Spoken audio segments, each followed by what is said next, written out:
For now, this is our outline for talking about history.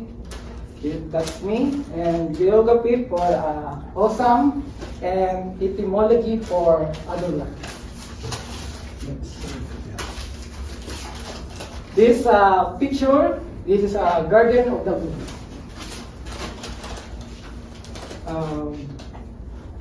This is a nickname for Prince Edward Islands.